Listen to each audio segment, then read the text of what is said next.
guys, what's happening? And welcome back to the channel. And after a last-gasp win against West Ham United at Stamford Bridge on Sunday, Chelsea take the trip to Old Trafford to take on Manchester United, where they've not won since 2013 in the Premier League at Old Trafford, when Juan Mata scored the goal, and no win in the Premier League in general since 2017 against Manchester United. So surprisingly, the Blues have got a really, really poor record at Old Trafford, so that's got to change on Thursday.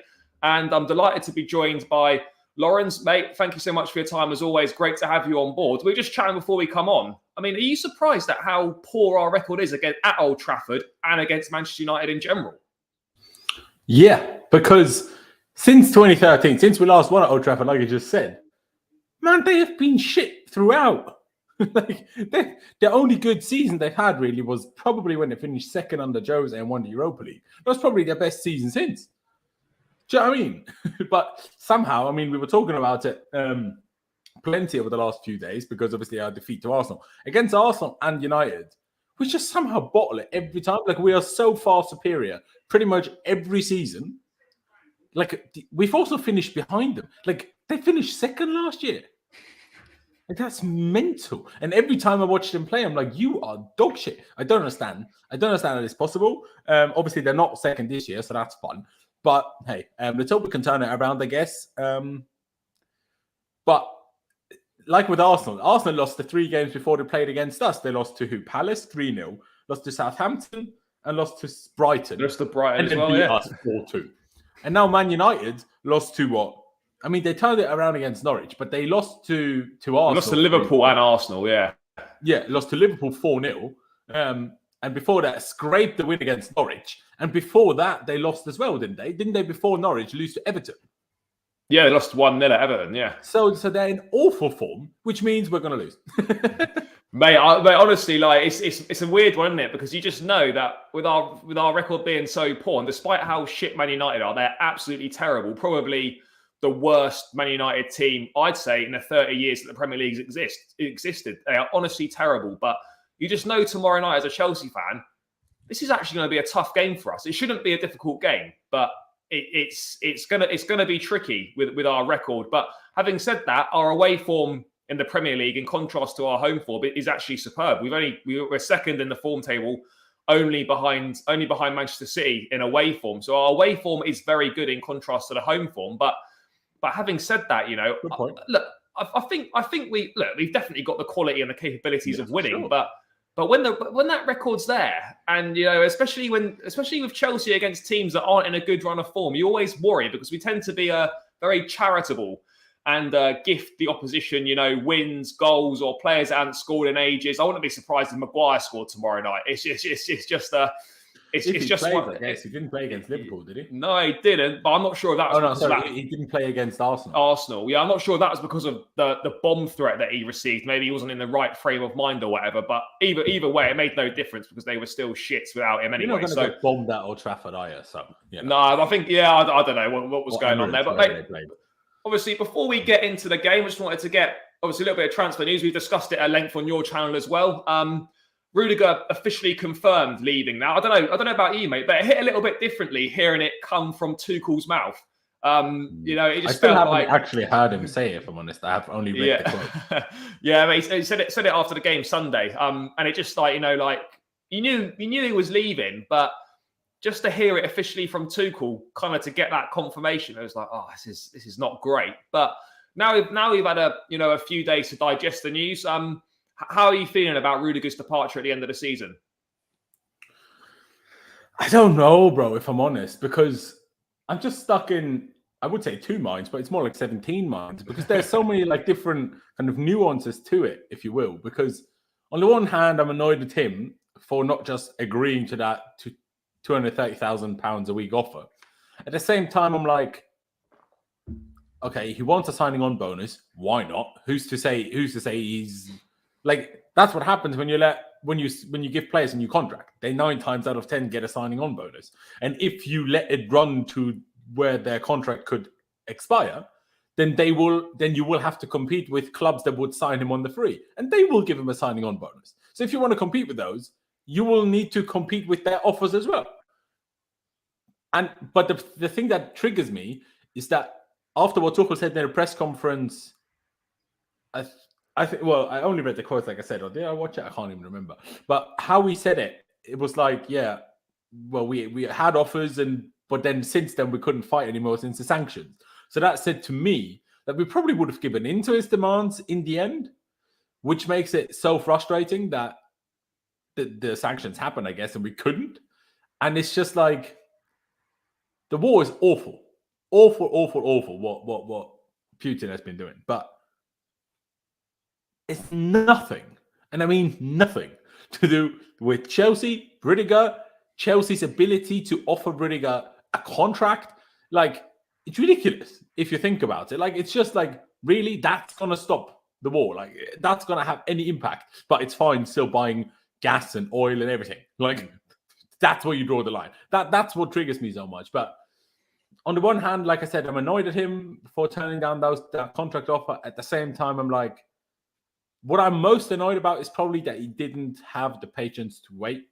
And while I understand that maybe he's a little bit worried what the new owners come in and then they actually don't give him what he wanted, and then maybe by then Madrid have found someone else because they weren't willing to wait for him for that long. So I understand it, but that's still the biggest frustration for me, that he couldn't wait that 1, 2, 3 more weeks, if I'm honest. Like, we're still in April. Like, it's not like tomorrow we're playing the last Premier League game of the season, then I'd understand the situation completely.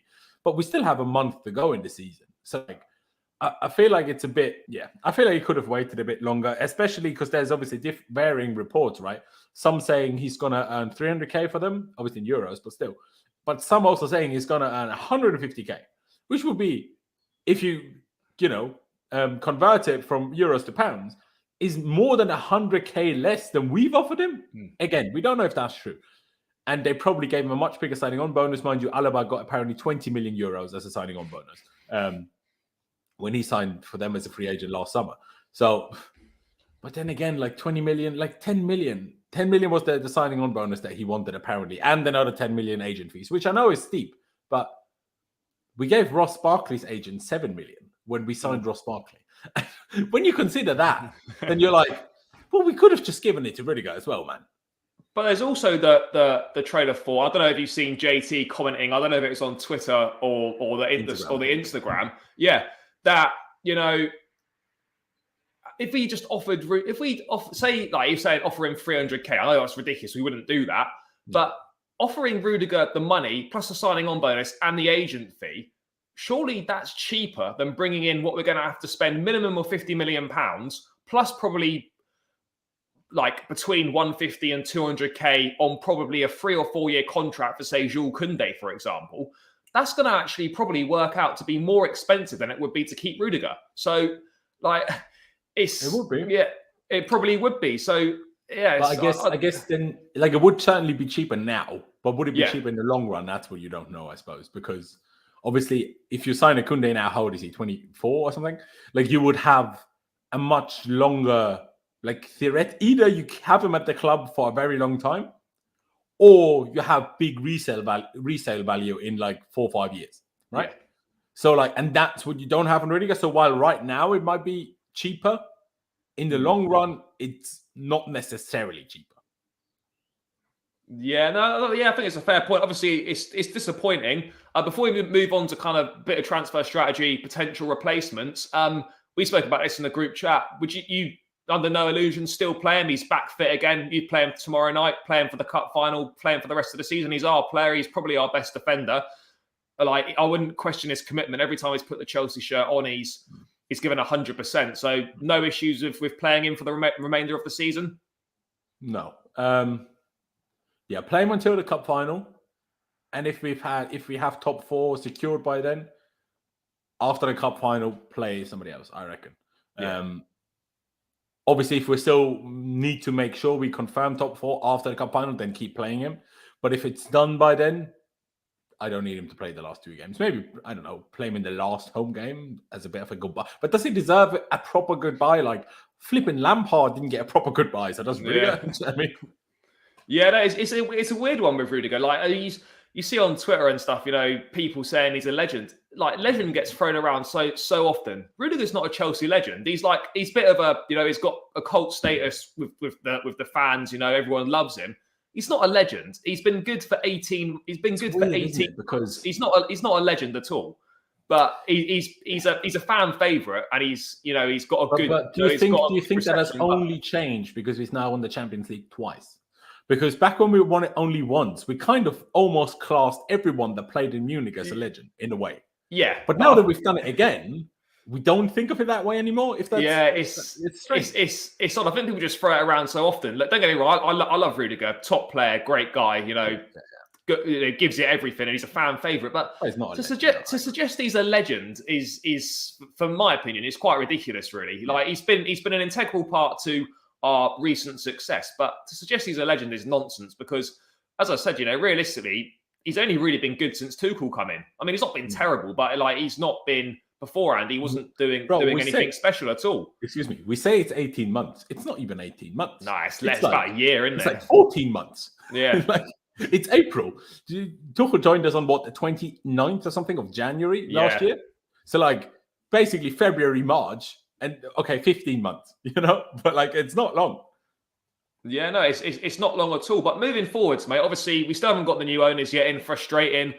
Deadlines seem to be moving further and further back from whatever reports you're reading. But nonetheless, I think all these deadlines that have been reported are completely made up. I think none of these deadlines ever existed. No, but nonetheless, Chelsea is still being linked with players. We're going to have to replace Rudiger. We're going to have to replace Christensen. So with poor planning, don't want to go too much into that. We're now in a situation where instead of needing to sign one centre-half, we basically need to sign two top-quality centre-halves. Now, we've been linked with, I don't know, I'm probably going to butcher the pronunciation of his name. I don't know too much about him. The young Croatian centre-half from Leipzig. I think he's 20 years of age. Gvaradol or something. Is that how young he is? Gvaradol, yeah. Yeah, Gvaradol. Yeah, I think he's only 20 years of age. Someone might be able to correct me on that. There you go. He only spawned in 2002, making me feel right old. I don't know too much about him, but by all means, Thomas Tuchel is supposedly a fan. Could be a good option potentially. But again, do you worry, mate, when you're going down the route of kind of signing young, sort of unproven, with potential? That there's obviously one, there's a chance it won't work out, but two, we're losing two sort of ready-made top draw defenders in Rudiger and Christensen.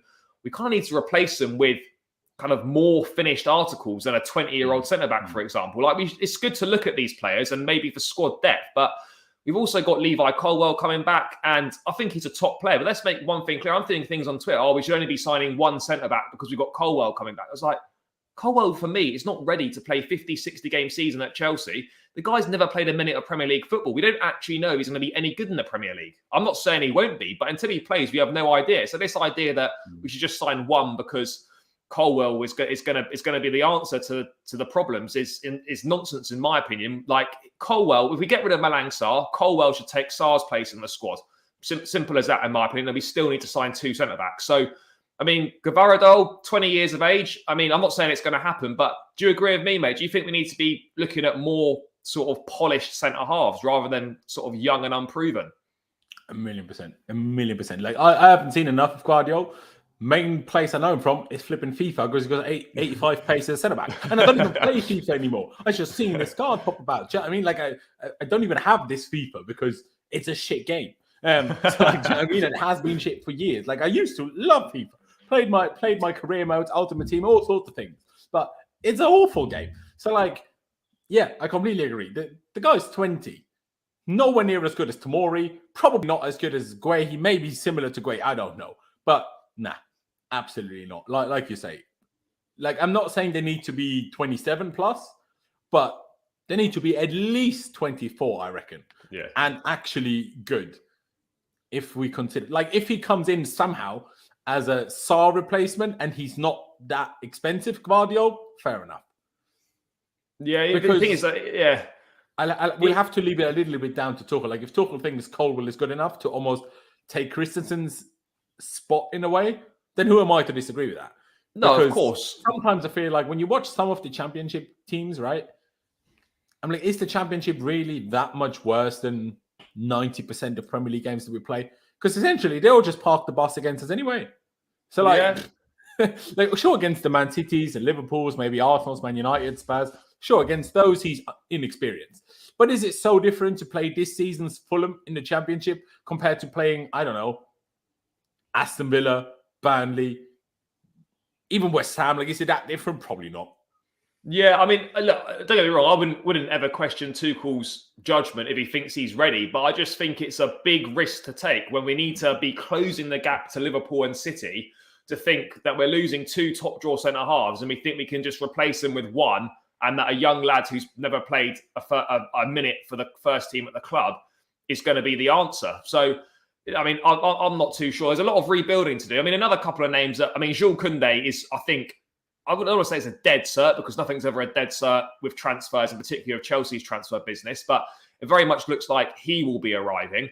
And we've also, Fabrizio Romano tweeting out that also Chelsea is sending scouts to watch Pau Torres, the Villarreal centre-half, who I'm actually a big fan of. He's got €55 million release clause. I think he's a left-sided centre-back, great in a 3, could also be good in a 4.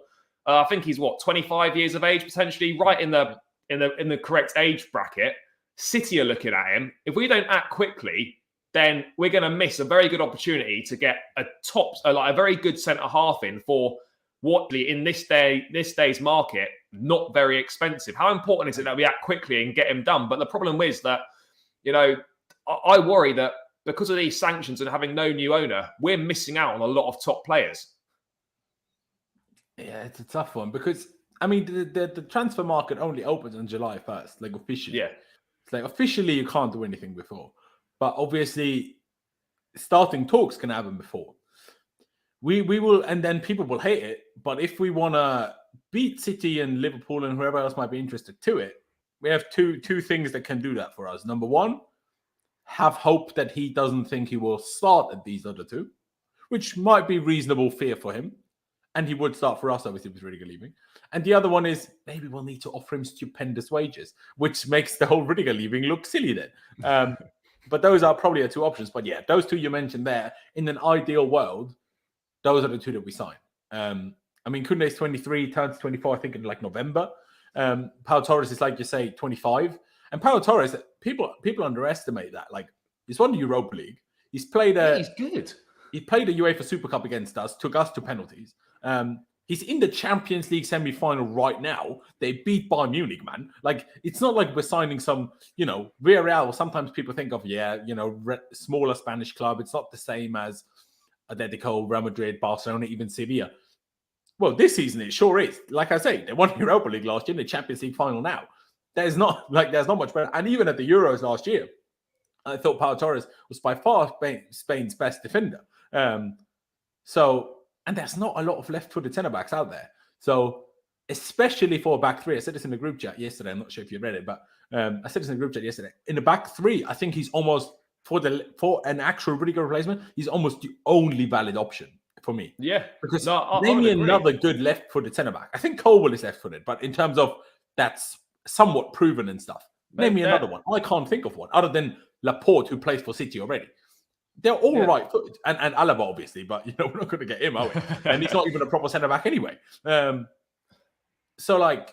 if we switch to a back 4, we are a little bit less limited because, personally, I don't think the left-sided centre-back in a back 4 needs to be left-footed. No. I think that's fine if they're right-footed. Mind you, John Terry played left-sided centre-back pretty much all of his career, and he's right-footed. Of course, he had a very good left foot, so it helps if you're two-footed, I suppose. Bastoni's left-footed too, is he, Bob? Fair enough. But Bastoni's even younger, is he not? And I don't know what I've not watched a lot of Serie A. I'm not saying Bastoni's poor, but he seems to just be like flavour of the month at the moment. I don't know how good Bastoni actually is. Yeah, he's 23, just turned 23 a couple of days ago. I mean, I think he's at Inter, isn't he? Yeah. I mean, he starts for Inter, to be fair, and they're in the fight for the title and won the league last year. They're not bad. But I mean, do we want another Inter player after Lukaku debacle? He'd be expensive as well. But I mean, like you say, mate, I see people criticise Pau Torres for saying that his one-on-one defending is not very good. Well, I mean, I haven't watched enough Villarreal games to see if his one-on-one defending is any good or not. But I think, for the price, the age, and the fact that he's left-footed as well, and he'd be perfect in a left-sided back for a back 3. And for 55 million euros, like people need to realise that to get a top level centre half, to get someone for 55 million euros, that's cheap for this market. You're going to struggle. We're going to struggle to get 2 centre backs in for less than 120 million. That's just the way it is. So for me, Bro, Koundé is supposed to not actually be that expensive. Like Koundé is also going to be in that 50, 60 million region, apparently. Yeah. Obviously, we'll see if it comes true. But if we actually theoretically, obviously, let's not overdo it. But if we actually could get Koundé and Pau Torres for pretty much 100 million in pounds, man, I think we're doing really well. Like, I don't think there's much to complain about or overspending. I don't think. I mean, QNTV in the chat said here, I did not great in terms of one-on-one defending, but I don't like. You can't compare that. Like, number one, Villarreal play a completely different system to ourselves. Number two, playing for Spain, he's looked pretty good from what I saw at the Euros, and like, it's just a completely different league. You can't just say, "Oh, you're bad at one-on-one defending," but the whole structure is different in the Premier League. So, like, yeah, and at the same time, like, would you have said Rudiger's defending was great before Tuchel was his manager? No, definitely not. There you go. So just because that is maybe a little bit of a weak point for him right now, give him the Tuchel for a few months, and you never know. Yeah, no, you just never know. But yeah, I think the one-on-one defending thing is not enough to put off him being bought. But then, having said that, I don't know. Our scouts are terrible. I still can't forgive our scouts for recommending Saul instead of Tchouaméni last summer. That was criminal. Bro, and even if they thought Tchouaméni wasn't ready, buy him and fucking loan him back. Just send him back on loan, because now if we want to get him, it's going to cost us twice as much as it would have done last summer. Pretty much double the money. Like, it's mental. Like, we were on that, and partly on Tuchel. Apparently, it was Tuchel that said he's not sure if he's ready. Well, just send him on loan. Just send him back to Monaco for the season. Just get the deal done, because now we've got other teams that are going to be interested, and we're probably going to miss out. So that's frustrating. I mean, obviously, just last thing before we move on, mate. News coming yesterday that we're going to be Dujon Sterling, the right back on loan at Blackpool this season in the Championship. Being reported yesterday that Tuchel told him to get ready for pre-season. Did a cracking loan at Blackpool after working with Tuchel last time. He's recently been back at Cobham, having rehab on a minor ankle injury. I'm not saying Sterling's the answer, but do you think it's right that these players that have been on loan in the Championship are probably going to have a look at them in pre-season? I mean, obviously, I don't follow the Championship. Yeah. Let alone Blackpool. But I mean, they're 15th. So I'm not sure how great his loan would have been. Maybe he was their standout player, but they're 15th. Like, it's not amazing. Sure, they have 24 teams, not just 20 and stuff, but still, they're 15th. But yeah, I don't mind him as a player. Like, obviously, another question that we'll obviously find out over the summer is whether we will now force Aspie to stay now that both Rudiger and Christensen are leaving. Because obviously his contract auto-extended essentially because he played a certain number of games this season. So we have, if we want to, the power to force him to stay. Will we do it or not? If we force Aspie to stay, I don't really see the need for Dujon Sterling. Yeah. But if we let Aspie go, then Dujon Sterling maybe as a backup, even maybe as a backup. You know what I mean? Like, unfortunately, Reece James might be the greatest talent to come out of Cobham, but he might also, Ruben. But him and Ruben might, not talent, but in terms of, injury proneness. I'm saying him and Ruben are kind of fighting it out for who's more injury prone, because probably Hudson-Odoi is probably the most injury prone Cobham. He's up there too, to be fair. Yeah, it's very true. But like Reece James, even Lampard's first season, mind you, after he came back on loan from Wigan, he had his ankle injury, so he didn't play half the season. Then he came in and he had to slowly be bedded in. And he played a lot on the Lampard, but even then, a couple of niggles. Last year he was injured quite a bit. This season is injured quite a bit. Like, we need to stop that. So maybe we need 3 right-sided players. But yeah, it's useful that Sterling can play right centre back, right wing back. Like, he can play all those positions. He's strong. He's quick. It's okay as a player. No worse than Malang Sarr is in terms of usability. So I'd rather overdo it with squad depth than underdo it again. So yeah, for sure. And like, even ultimately, even if he doesn't end up playing that much, I think it's still right that we have a look at everyone in pre-season. He's alone at Blackpool. Like, yeah, This is my thing with, like, with people saying, great, guys going on loan to the Championship, doing well, fantastic. But that doesn't mean that then they're suddenly the answer to fill the first team problems at Chelsea, and we're going to suddenly add these guys to the squad and they're going to be challenging for the league. That adding those guys to the squad is not going to close the gap to City and Liverpool. We can use them in the squad, but we need to sign better players and be smarter in the market. Just last thing on the market, how important do you think, obviously with the uncertainty of how much money we're going to have to invest, how important is it that we actually trim down the size of the squad and the amount of players on our books, firstly? And secondly, the free agent market is going to be, I think it's going to be really important to Chelsea this summer. There's some really good players available, like Boubacar Kamara from Marseille, 22 years of age, can play centre-half and holding midfield player. Would be a very smart signing for squad depth, fills 2 positions. Dembele's on a free from Barcelona. He might end up staying, but, still free. Dybala, I wouldn't personally like to see that, but again, another top player that is available for free. There's a lot of players that are available on free transfers. How important is it, mate, that we, with the uncertainty of how much money we're going to have, that we tap into this free agent market? Because it's looking like a summer on the free agent market like no other for a long time. Yeah, I don't know, because if we get Kamara, as much as I don't mind him, first of all, I haven't seen enough of him really to make a fully fair judgment myself, rather than judging off what I've read about him. I feel like there's no chance we get Kamara but still sign Tchouaméni or Rice, right? And I would much prefer Tchouaméni and Rice over Kamara. Of course, so if we get Kamara, it's good if we can't afford Tchouaméni and Rice, or if we miss out on Tchouaméni because he goes elsewhere, then it's a good backup option and free. But I'd still rather the other two, if that makes sense. Do you know what I mean? Dembele is a shout. Dembele is certainly a shout, depending on which, if at all, any forwards do leave, then it's certainly forwards would have to leave. Like I read somewhere that Chelsea are going to be very much operating like a one in, one out policy with the transfers this summer. I don't know how true. Yeah, I don't know how true that is. But maybe we will, but then we can't. Then we need to get challenging City and Liverpool out of our heads immediately anyway. Because with the squad issues that we have, if we do 1-for-1, there's no chance. I've got to be honest. I know this season's not even finished yet, but honestly, mate, I think we can forget challenging for the league next season. I know that sounds negative, and the season's not even started. But honestly, think, mate, we need to be forgetting about that. Just forget about challenging for the league next season. It's not going to happen. I know that sounds negative, but it just isn't. But yeah, I mean, obviously, we don't know how much money we're going to have to spend. One quick thing before I ask you something. Do you reckon, because it's new owners, I still have this feeling, maybe I'm wrong, but I still have this feeling that at the end of the day, it's new owners.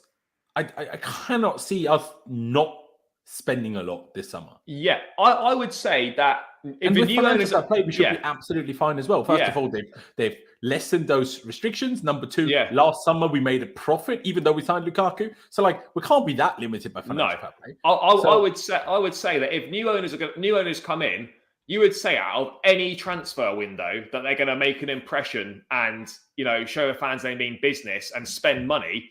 You'd think it would be their first window in charge. Yeah, they'd want to show that. So quite possibly, but yeah, I mean, that's what surprised me about the reports with the one-on-one, and we'll make sure we generate funds from the forwards, because we can one, maybe two, but one. If depending on who it is, because we can't get rid of a winger and get Broja as the replacement. If we get rid of Lukaku or Werner, maybe Broja is an option. But maybe not if we get rid of Pulisic or Ziyech. There's nothing to do with Broja. No. This is it. We've just got to try and be smart in the market. Get a lot of the dead wood off the book, so we can just get rid of players that have just been out on so many loans. Batshuayi, Drinkwater, Bakayoko. All guys that are still on the books and we're still paying their wages. Ross Barkley, etc. We can get rid of those guys, and that's going to free up a lot. One, it's going to free up cash. It's going to free up wages. And then I suppose there's also the other worry is that, to raise funds, whether you agree or don't agree, we're going to be the quickest way for Chelsea to make cash is by selling academy graduates. We've seen it before. Whether you agree with it or not, guys coming from Cobham, the next ones off the rank. Some of those are going to be sold. Who are those though? Because I feel like to make money. I don't know. Coble will be the only one what I'd feel like would make good money Well, from him. But he's like the last one I want to sell. I wouldn't be surprised if he sold Brozier this summer. And I also, mate, I think that if a club offered 50 million, think it's more likely that we use him as a squad option. It depends who comes in. But I also think, mate, that if someone offered 50 million for Conor Gallagher, we take it. We'd be mad not to. I honestly think that. Like, 50, would you take 50 million for Conor Gallagher this summer if that offer come in? Well, it's a difficult question because it depends on how much money we have to spend. If we needed to sign good centre backs and a DM, then maybe. But if we can sign those without selling Gallagher, then no way. Yeah. If that makes sense. Do you know what I mean? Because if we sign a DM and if we change to a fullback, then we need more number 8s at the club. So then selling Gallagher is like the last thing I want to do, if that makes sense. Because then we actually have that position twice. And we have currently Ruben, take Ruben out of it if you want. But Cover, Mason. That's it. Because do I want Kante as a regular 8? Absolutely not. Right? So that leaves us with Cobbett and Mount and maybe Ruben if we keep him in the squad. That's still only 3. So I need a 4th one anyway. Yeah. Yeah. So I just think that I would definitely keep Gallagher no matter what we're offered, if I'm honest. I'd like to see him get a chance, but I just know from the club that if 50 million was put on the table, they'd be so tempted to take it. They really would. That's why it's so important that Tuchel tells them what he wants. Tuchel needs to tell them, because if we keep playing a back 3 next season, selling him with an buyback option, theoretically, maybe that's okay. Because I think in our current system, we wouldn't have his best position anyway. I don't think he can work like Mason in the front 3. And I don't think he's quite maybe defensively disciplined enough to play in a double pivot. I mean, he's obviously played it for England in his debut and did okay. But I'm not, I mean, maybe he could, but that's more Tuchel. Tuchel will know better than I will, right? But if Tuchel says, no, I want him, and especially if he says, I want this position, I would change formation, then he must stay, no matter what's offered. And then they need to prioritize Tuchel's wishes over the financial benefit. Yeah, no, for sure. I mean, just last thing on this, obviously, there's hope among James Robson at the Standard saying there's hope among the candidates that the Chelsea sale process will come to an end this week, although they are still to be given any guidance by Rain over timeframes. Fairly standard. I think the new thing now is that it's the takeover hopefully be concluded by the end of May. I mean, the boundary seems to be moving. End of May? No. Yeah. It should be. Yeah, I mean, correct me if I'm wrong, but I'm pretty certain I've seen that somewhere that it should be concluded by the end of May. They might know. No, I think what they mean by that is, though, like their preferred bidder is selected and done, but the official, all the handing over and stuff would be concluded by the end of May. So a new owner would be in place, but I don't know if it would be official until end of May or something. I might have misread that, but I'm pretty sure I've seen it somewhere. I mean, maybe I didn't read something, but I was under the impression that the decision would be made by the end of this month, which they don't have long left, considering it's the 27th. Well, they got till Sunday. Yeah, exactly. Not even, right? Oh, no, April's got 31 days. No, it's got 30 days. No, it's 1st of May on Sunday. There you go. So theoretically, by the end of the month, it's by Saturday. You know what I mean? So not but yeah, now what obviously has been reported that the Premier League are apparently trying to do us a bit of a favor, already doing background checks and stuff on all. They should have been doing that. They should have been doing that ages ago. No. They apparently have been type thing. So once we decided for one, the rest of the process should not take that long. But who knows, right? Yeah. Who knows?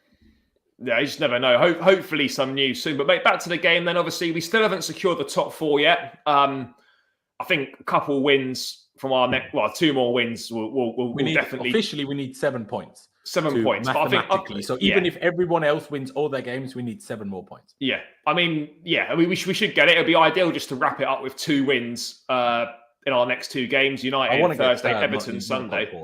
We want to finish 3rd. How important is it, mate, that we don't stumble into, like we've seen in previous seasons, where we seemingly seem fine in 3rd? How important is it that we don't kind of have a bad patch of form towards the end of the season and then find ourselves being dragged into that top 4 battle and end up going into the last couple of weeks of the season, like we've seen before, trying to finish in we that had that a fourth bit on place. the Lampard, but I think we were fourth most of that season. Yeah.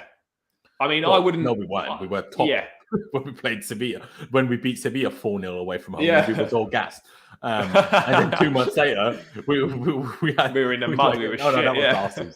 But Lampard's first season, we were in the top 4 like pretty much all season. But I think it was more fourth than third. And last season, obviously, we had to catch up being ninth when Tuchel took over. But yeah, no, it's important. We need to get it done ASAP. But yeah, top 4 has never really been, obviously after Arsenal, the initial disappointment and negativity that comes from losing a big game against a rival. Maybe a little bit of negativity was in my mind, but in general, I was never particularly worried about top 4. Not just because, not necessarily because we're that great, but because the others aren't great. Like, Arsenal, Spurs, United, they will all drop more points. Do you know what I mean? That's why I've never been particularly concerned about top 4, if that makes sense. Yeah, I'm the same, mate. The fact that, the two teams, I wouldn't include United anymore, but the fact that Arsenal and Spurs, they're going to continue to drop points and take points off each other. Will kind of be back in it if we lose to them tomorrow. Yeah, possibly. But yeah, do you know what I mean? Like, the fact that those teams are scrapping for it, they're going to drop points. I think we've got enough of a cushion to not worry about that so much. But mate, for you with these upcoming league games, the remainder of the season, I mean, is it very much performances don't matter too much? Just get the points on the board, and realistically, the season now is just the FA Cup final. It's a weird one because certain players you almost want to play badly. Like, no, but because I'm saying that because if Alonso keeps playing well now, we're keeping him. And that's the last thing we want. If Werner keeps playing well now, we'll keep him. And that's the last thing we want. So the Werners and Alonsos, I still want us to win, but it's almost better if these players play badly. Because our board, someone will have 3 good games. They feel like, we can't sell them now. They're actually decent. We start next season, they're dog shit again. Do you know what I mean? That's the last thing we need. Because then we'll keep this stupid cycle of having players that shouldn't be here. Like, that's the reason Alonso is still here. Because some part of a season, he will have a purple patch. You could argue it's right now. He has a bit of a purple patch, and that is enough to convince the Chelsea board for him to stay. And he shouldn't have been here. Essentially, Conte's second season, we should have already been on selling Alonso, essentially. Like, we should have sold him 4 years ago. I'm not saying he's always been bad. That's not. He's going to retire here.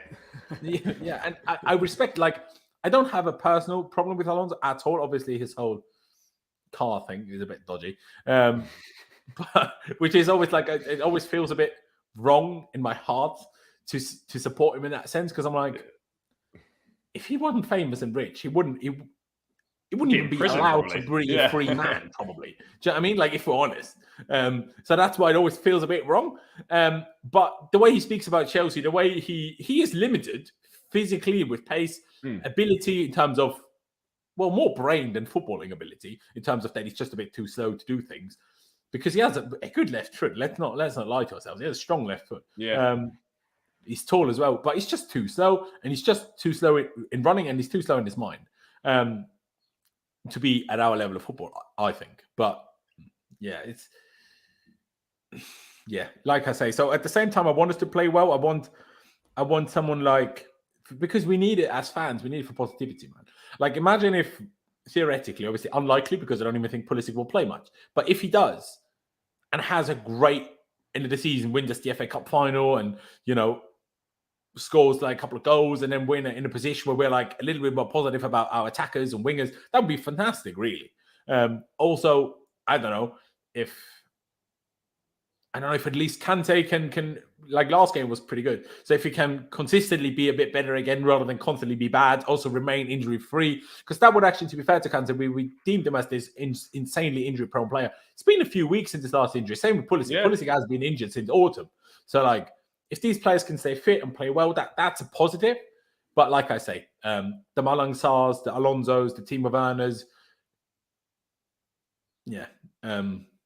maybe we don't want those to play too well. Yeah, no, I get what you're saying, because like those guys, their futures are up for debate. And then if you see him playing well, suddenly they're like, we'll keep him around for another season, when, as you rightly say, they're not of the desired quality, and they're not going to be the quality of player that's going to push us closer to Liverpool and City, which is what we Lukaku need is an interesting one, whether we want him to play well or not. Mate, do you know what? I was chatting to Pice about this last week, and like, part of me, I still want it to work out, but I just don't know if it can. Like, I'd love Lukaku next season to bang 20 goals in, but I just don't know. Even with 20, I'd still be a bit disappointed, man. We spent 100 million. I want to, it would have been better. Like, Salah scores 30 Premier League goals every fucking season, and we spend 100 million on a striker, and we can't even get, and we're happy with 20. Like, where's the standards gone? But it'd be a vast improvement. Better than this season, yeah, exactly. Yeah, I want to say something quickly about Lukaku because he's obviously people know I was very upset. I was very angry with him for the interview. I was very angry for his performance. I was even angry at Tuchel that he kept playing him for 10 games. But what I will say now is, considering his situation and considering where it all came from, I'm positively surprised by there not being more drama about Lukaku, because he hasn't played at all, basically, since that Palace game where he had 7 touches. And that we haven't heard much drama about, like, he's kicking off and bad dressing room vibes. And even, like, when Pulisic scored the winner against West Ham, like, you could see Lukaku celebrating, like, he's into it. Like, and I kind of respect him for that. If he wants to leave in the summer, fair enough. I understand. Clearly hasn't worked out. I'm like you. I'm like, well, I'd be happy if it did, and he changes all of our minds and he changes everything. Amazing. What comeback story. I just doubt it. So I'd understand if he's like, if he doubts it as well and wants to leave, fair enough. But I respected that he's already caused plenty of drama, but I respected that he didn't cause more, if that makes sense. Yeah, for sure, mate. I think he can still play a part this season. It's weird though. He doesn't seem to have been. Start scoring from 3 yards, that would help. that would be from anywhere would be ideal, really. We start at 3 yards, man. I'm not expecting him to score from 20. But if you could at least score from 3 yards, it would already be a start, man. Yeah, I mean, to be honest, I do think he'll be there next season, just because I don't think Chelsea are in a position to write off £100 million investment after one season and have to take let's be honest, we're going to have to take probably between 30 and 40 million pound loss on him as well. I'm just not sure if we're in a position to do that. I could be wrong, but I think he'll get one more season. But we'll have to wait and see. Can you quickly highlight that comment by RD, please? That last one. Yeah. This one. Tuchel needs to play Lukaku with certain players in runner games. The rotation is why there is not much chemistry going on with our attack. Yeah, I do agree with that to an extent. One thing that I found odd was when he started against Arsenal, Reece James played right centre-back. With Lukaku on the pitch, why was Reece James not playing right wing-back? I think we're just trying to conserve Reece with the whole right centre-back being a bit less demanding. But while I see the logic to some extent, now Lukaku played 10 games in a row. Maybe you think he didn't play with the right players. Obviously, RD, we know him, hinting at he hasn't played enough for Pulisic. But we're now a season in. Training exists. Like, chemistry can be formed in training. Like, you don't need to... sure, it have the whole building chemistry in a season when you sign new player happens quicker if you play them together. But we're now at the end of April. At this point, they've trained enough together that there should be chemistry with anybody. But there is not. So that's not just the case of, they haven't played enough together anymore now. Not in April anymore. Like that logic applies maybe until December, January, February, but not anymore by April. Like, come on. Yeah, I think that's a fair point. Well, one thing I would say, I'm not saying I agree with it, but as a counterpoint, when you're playing every sort of 3 days, is there are you really got much time to work on chemistry? I mean, I'm not saying that's maybe not, but the ones that aren't playing, they have more time for training, don't they? Yeah, true. Like the Pulisic, the Lukaku's, they train plenty. It's just the ones that play every day, every game, don't play that much. What I would like to see, last thing on Lukaku, I'd like to see him have a full season or virtually a full season with Chile and James playing. I think that could make a difference to his game, or at least he'd get more chances, but we'll have to see. I'd still prefer Havertz, Like, that's the thing. That's part of the issue with Lukaku, that I don't see Havertz working anywhere other than up top, if I'm honest. I think I'd agree with that as well. I prefer Havertz in every sense of the word. I prefer him as a footballer, I prefer him as a guy, and I think he's significantly better. So why would I prioritize Lukaku over him? Yeah, that's a fair point. Back to the game tomorrow, mate. I've got it up as a back five again, back three, whatever you want to call it.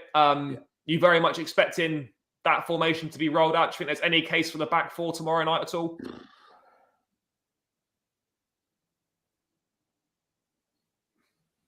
I mean, there's maybe a case to be made for it, but do we have the midfielders available to play it? I'd probably say without no. Kovacic. Probably not. Well, I No, guess then Mount would be in midfield, so we'd have it again. But yeah, I mean, the problem is with United, also at Old Trafford, they would just park the bus. That's what they do. The question is, the problem is, against us, they're somehow always usually capable of defending somewhat acceptably. And then when you see them against Liverpool, I'm like, if you make those mistakes against us too, we would also batter you. But against us, they don't make those mistakes. No. Like Arsenal. Yeah, it's annoying. It's so annoying. Like as soon as we come to visit, suddenly all those mistakes and all that shit play seems to disappear. But obviously, no conversation needed. Mendy in goal, fairly straightforward. Obviously, Tuchel's press conference taking place at 1:30. We haven't got the full team news, but Reece James was pictured in training yesterday. Should be fine. Was only hamstring tightness. The only ones that are definitely out are Kovacic, Hudson-Odoi, and obviously Ben Chilwell. Rudiger is back. Mate, two of the back three, obviously Thiago Silva and Rudiger. No questions about that? No, probably not. And then for the right-sided centre-back, obviously Christensen was meant to start against West Ham. He didn't because of stomach cramps. And Chalobah came in. I felt Chalobah, despite a couple of errors on the ball, actually played pretty well. So I'd personally give Chalobah the nod tomorrow night. Who would you pick out of those two? Chalobah or Christensen? Or do you think we could see Reece there and Aspie out at right wing back? What would you go with? I'd play Reece there and Ruben again at wing back because Ruben at right wing back is the only times in recent weeks where we've had a good right wing back against Southampton, against Real Madrid, and last game Ruben was pretty good too. So mate, I quite like it. Yeah, actually, mate, I like it. So, I mean, yeah, obviously, I'm not sure if your viewers are as aware as my viewers, of course, but Ruben is by far my favorite player. To be fair, closely followed by Reece James. So that's why it's even more difficult to have this right wing back situation because they are my two favorite ones. Mate, I rate it. Let's go. But I have to say, mate, for someone who's not a defensive player by any means, mate, every time he's played at right wing back, Loftus-Cheek has done really well. Mate, I don't dislike it at all. I think positioning is sometimes a bit dodgy, but otherwise, it's decent. So we'll go with that. Reece James to fill in at right centre back with Loftus-Cheek there. Obviously, if we weren't doing our own lineup, if we were going for predicted, I'd imagine it would be Chalobah on that right side with probably Reece James in the wing back area. But moving to the left, I'm not sure if I'm honest because the fact that Reece James had to miss another game now with tight hamstrings, issues. Makes me again doubt that Tuchel would even play him at right wing back, if I'm honest. Yeah. So I wouldn't even be surprised if we actually do exactly that. Or it's Aspie at right wing back, of course. Yeah, for sure. So we've got James and Loftus-Cheek, right centre back, and obviously right wing back. We've been speaking about him. Quite a good assist to set up the winning goal at the weekend. It's by default, whether you like it or not, it's going to be Marcos Alonso, isn't it? It is. Which is because the guy's been playing a lot of fucking minutes, man. He's played every single game, I'm pretty sure, since the first leg against Real Madrid. Because that's when Aspie played left wing back, didn't he? And I think ever since then, so that means all the games. Southampton away, Madrid away, Palace, Arsenal, and West Ham. All of those, 5 or 6 games? Alonso played every single one of them and 90 minutes, I think, in every single one of them. So, pretty much. I know once he was taken off for Ziyech, I think against Arsenal actually late on. But still, so if he can, it must be him but at the same time, maybe United is the one game where there's some sort of logic in maybe throwing a Saul at left wing back or something. Would you rather rest Alonso in this game or Everton away on Sunday? I honestly think because Lampard, I honestly think Everton will cause us more defensive struggles than Man United. Yeah, I'll probably agree. But then again, with that. Elanga is on that side. But if Rudiger plays, Rudiger is the left-sided centre-back. He deals with the winger more anyway. And United's right back is Wan-Bissaka. The man doesn't even know how to spell the word attacking. So that's why I'm not... Yeah. I mean, Wan-Bissaka's hasn't even been playing. It's been Dalot in at the same time, Alonso is so bad defensively. The more the opposition is bad offensively, the more you should play Alonso, maybe. So I don't know. So we go with Alonso there. Realistically, then midfield 2. I know there's other options, but I don't think Saul's going to play. Ross Barkley's not going to play. Very much go with Jorginho and Kante again. Probably. I mean, probably. I mean, obviously the other option is Aspie at right wing back and then Ruben in midfield. Yeah. But I think Ruben has played better at wing back than he has in midfield, if I'm honest. Yeah, Jorginho, other than the missed penalty, was okay against West Ham, I thought.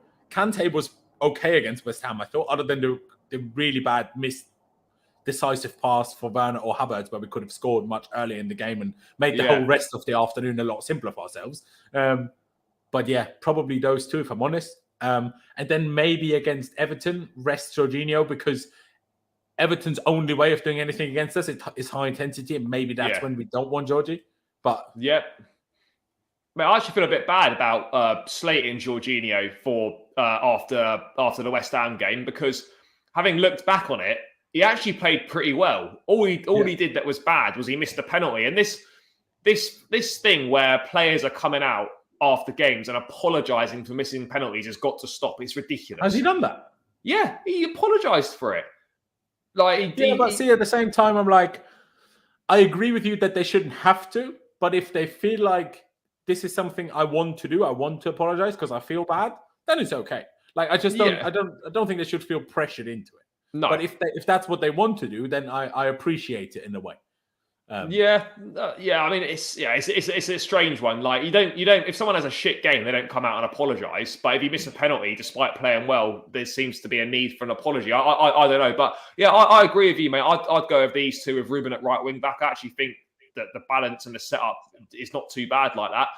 Moving on to the front three, then I found this stat about Mason Mount. I won't bring it up because I've got to cancel that screen off otherwise. But I wish we could have two shared screens and select between the two. I wonder if there's a way to do it. I mean, there might be, but I don't know. But CFC Daily tweeted out that Mason Mount has been directly involved in 10 goals in 14 away appearances in the Premier League for Chelsea this season. That's a pretty good record for someone who's supposedly having an average season and doesn't contribute enough. I think, don't you think that his recent form has changed that stigma on an average season a little bit? I think he's now had a good season with the last 2 weeks. I mean, but you wouldn't believe it with some of the things you see on Twitter. I know it's not a great best place to go, but if you believed what you saw on Twitter, you'd have people thinking he's having an absolute shocker. But the guy's heading towards 30 goals and assists for the contributions. For the season, sorry. Bob in the chat saying Mount's being overworked. He needs a rest very soon. That's what we were talking about on your channel, mate, the other day, that like Mount is basically playing 90 minutes in all the games. I mean, against West Ham, we could have just taken him off and put Ziyech up instead of him. Do you worry that Mount's being overused at the moment? Maybe yes, but I also think, like with Jorginho, we were also a bit overly harsh with Mount after West Ham, and I actually think he was better than we initially said, if that makes sense. So maybe don't play him against Everton because he loves Lampard so much. He might score an own goal. I'm joking, obviously, but I think he needs to stay in there. If I'm honest, he might be tired and that, but we need him, man. He's the only one that consistently is involved in goals. The only player that we have that does it. So. We cannot afford to, we haven't won at Old Trafford since 2013, and we want to take the only player out that consistently gets goal contributions. That seems ludicrous. Yeah, no, when you put it like that, it's ridiculous. So Mount's going to play on that right-hand side. Timo Werner started the last 4 or 5 games. West Ham probably wasn't since the same amount as Alonso, actually. I think he obviously was subbed off a few more times, but I think he's also started the exact same all games in a row as Alonso has, if I'm not mistaken. Yeah, I mean, West Ham, not his best game, if we're being perfectly honest. I would say that actually...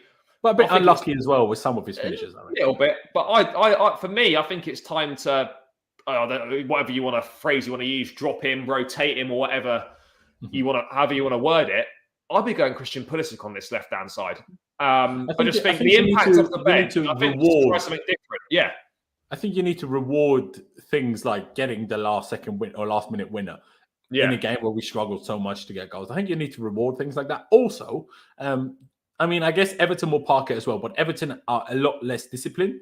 So against Everton, I feel like playing Timo will automatically create space because their defenders are dog shit. So Timo running around as he does will create so much space that I feel like we must exploit. We have to be able to exploit that, right?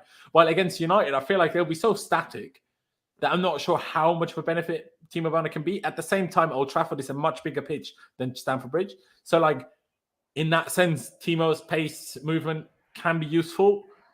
It's a tough one. I also edge it for Pulisic, but I think there's also a fair point to be made to say play Timo for 60 minutes and then bring Pulisic on, but not after 75, 80 minutes. Yeah. After 60 minutes.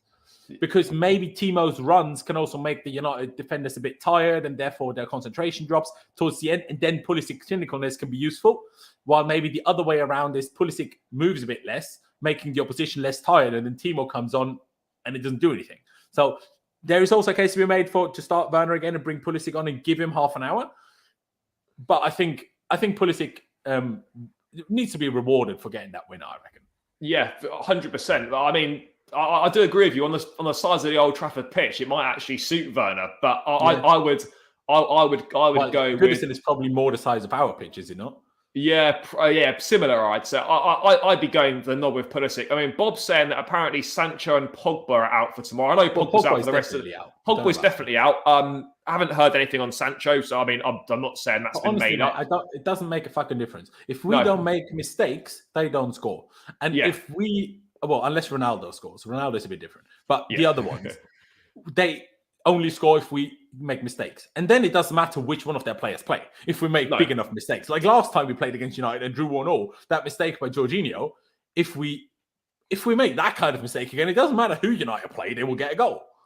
Oh, so it looks like Sancho is out then. Pice has just tweeted it. So Sancho, I'll take it. I'm not going to complain about it, but no. But I mean, hopefully we don't have a situation where we're making big, like that Jorginho error at Stamford Bridge with the fucking floodlights it was blamed on. That was we don't want any repeat business of that. Moving on to, the centre forward role. Kai Havertz, not a good game against West Ham. Wasn't great against Arsenal either. Obviously, we need to manage his minutes as well. Do you think with Lukaku's cameo, is there any chance Lukaku gets the nod for this game? Going back to Old Trafford, maybe something to prove. Can you see it? No. If Pulisic starts, it has to be Havertz. If it's Werner again, maybe Lukaku is a shout, because I think playing with Werner, especially when it's rather than Mount on the right and it being front three, if it's more Mount behind the top two, which we have done a lot recently, I think playing next to someone hinders Havertz. So if it's with Werner, I would actually be okay with maybe playing Lukaku for those reasons, proving something, blah, blah, blah. And especially, didn't he give his interview and his whole annoyance started because he only got 8 minutes against United in the home game? So yeah, it did, didn't it? Yeah. So, maybe with that, like I said, if Tuchel decides to stick with Werner, I'd be okay with Lukaku because Havertz has played a lot, man. And even the one game he was arrested against Arsenal, Lukaku was taken off after an hour and we threw Havertz back on again. So, how much of a rest really was that? So, I'd still pick Havertz, and I'd pick definitely Havertz against Everton 1,000,000% for sure. Although, I guess also a bit of a point of proof. Although, obviously, had a good career at Everton. So, he'll probably think, look how nice these people are and how much I hate my life at Chelsea. Yeah, but I'll probably go with Havertz. But again, I perhaps wouldn't be so surprised if it does end up being Lukaku. But yeah, I think, mate, that's the lineup we're going to go with. I think that's pretty decent. I like it. I think it's probably the best that we've got available to us. One last thing remains, mate. Score prediction for tomorrow night. Is the wait since 2013 going to continue, or are we going to end this streak of not winning at Old Trafford? See, the thing is, if I think about it, how long have I been making content? My first video I ever made was on January 1st, 2015. Then I stopped for a while, but I've made my first video a long time ago. And still, we haven't won at Old Trafford in that whole time, which is meant to add 2 years more. Do you know what I mean? But if I think about it, I've probably said we'd win every single time. Ahead of every single game that I've made content for, I've probably said, we're going to win. So maybe I should say we won't. Maybe that's what's required. Maybe I need to say, 1-0. But I'd be, I have to stick to my heart, and my heart says we're somehow gonna win it because I'm a Chelsea fan, so I'm always gonna think that. Am I not? So I'll say 2-1. We'll definitely make another stupid mistake, concede another stupid goal. The question is just either we'll get a last minute winner, or we'll just score 2 before and then somehow hold them out for the rest of it. But yeah, I'll say 2-1. I don't think we'll beat them by more, if I'm honest. No, I don't think so. I think it'll be a lot closer than people expect. I also was thinking Wouldn't be surprised 2-1. if it's 1-0 when we get robbed again by a referee for like some sort of penalty decisions. Remember Maguire, WWE tackling Aspie, assaulted Aspilicueta in the box. We've got Mike Dean in charge tomorrow night, so I don't know how that's gonna. Don't know how that'll go, but yeah, I think. Does the referee on pitch even matter anymore? It matters what the not really. Anyway. Yeah, so. I think I'll go 2-1 win as well. I wouldn't be surprised if we went a goal down though. I really wouldn't. I'm almost expecting that. Do you still think we win 2-1 if we go goal down? Because that's what I'm not sure. I feel like then it's I don't know. I do worry when we go a goal down in games that we're unlikely to win when we go behind. If we get the first goal, we open it up even more, making it even more easy for them to counter attack, and then we're so susceptible to a second, and then we're dead. Yeah, that's a fair point. But yeah, I'll back the 2-1. Hopefully, we can get a first win since 2013. But that seems like a good point to round out, guys. Cheers for getting involved in the chat as always. Laurenz, thanks for your time. Appreciate it always, mate. Guys, make sure you check out Laurenz's YouTube channel. Subscribe to that. He's looking to hit 15K by the end of this season. So every subscriber helps. So do head over there. Links in the description. So make sure you subscribe to that and head over to watch his preview this evening, 5 o'clock UK time. Make sure you check that out as well. Guys, 400 mark's been hit. So we're on the road to 500 now. Hopefully, come on. Well done. Hopefully, yeah, mate, finally got to that 400. That took a while. But yeah, so we need to get 500 now. Ladies and gentlemen, if you haven't subscribed already, please do subscribe right now. And, all right, because maybe you are subscribed already, but what if your brother isn't? Or what if your dad isn't? Or what if your best mate isn't? You need to just send the links to everyone in your WhatsApp like chat. Maybe you just have a group chat with the boys and you just tell them all, come on, boys, do me a favor, subscribe to Charlie. I reckon you should all be doing that. Yeah, mate, I would certainly agree with that. I'm going to set myself an ambitious target, hit 500 by the end of the season. I reckon that's doable. Should be doable. So we're going to roll with that. But yeah, mate, thanks for your time as always. Greatly appreciate it, guys. Make sure you smash a like on the video. Click that subscribe button if you haven't done already, and I'll catch you in the match reaction in a couple of days to the United game, and hopefully we're talking about a first win since 2013. But until then, take care and up the shells.